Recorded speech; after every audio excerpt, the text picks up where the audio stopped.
네, 국내 코로나19 신규 확진자가 300명대로 내려왔습니다. 하지만 월요일마다 그렇듯이 휴일 검사 건수가 줄어든 영향을 고려할 때 확산세가 꺾인 것으로 보기는 어렵겠죠. 취재 기자 연결해 보겠습니다. 김종균 기자. 네, 사회부입니다. 네, 영시 기준 확진자 현황부터 좀 정리해 볼까요? 네, 영시 기준 신규 확진자는 384명입니다. 전날보다 98명, 100명 가까이 줄었습니다. 지난 23일 이후 6일 만에 300명대 기록입니다. 그러나 휴일 검사 건수가 평일 대비 대폭 감소한 데 따른 것이어서 확산세가 꺾인 것으로 보기는 어렵습니다. 감염 경로를 보면 국내 발생이 301명, 해외 유입이 14명입니다. 국내 발생은 수도권이 여전히 많습니다. 서울 105명, 경기 130명, 인천 18명 등 수도권에서만 253명입니다. 비수도권에서는 부산이 53명으로 가장 많았고 경남 18명, 충북 12명, 대구 9명이 확진됐습니다. 코로나19로 숨진 사람은 4명 늘어 지금까지 1,726명입니다.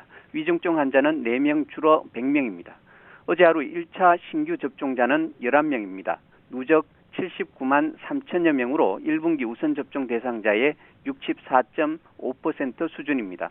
또 예방접종 뒤 이상 반응 신고는 47건이 추가됐는데 모두 근육통 같은 경증 사례였습니다.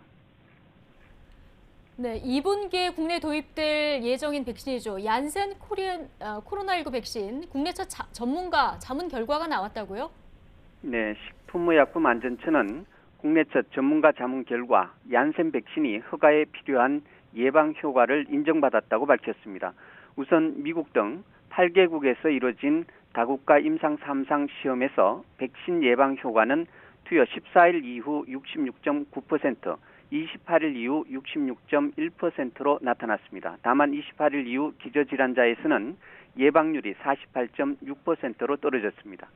발생한 이상 사례도 허용할 만한 수준이라고 봤습니다. 식약처는 다음 달 1일 법정 자문기구인 중앙약사심의위원회에서 조언을 받을 예정입니다. 결과는 당일 오후에 공개됩니다. 일정대로라면 4월 둘째 주 안에 얀센 백신의 정식 허가 여부가 나올 것으로 보입니다. 얀센은 코로나19 백신 가운데 유일하게 1회 접종 용법으로 개발된 것으로 우리나라에서는 600만 명분이 도입될 예정입니다. 지금까지 사회부에서 YTN 김종균입니다.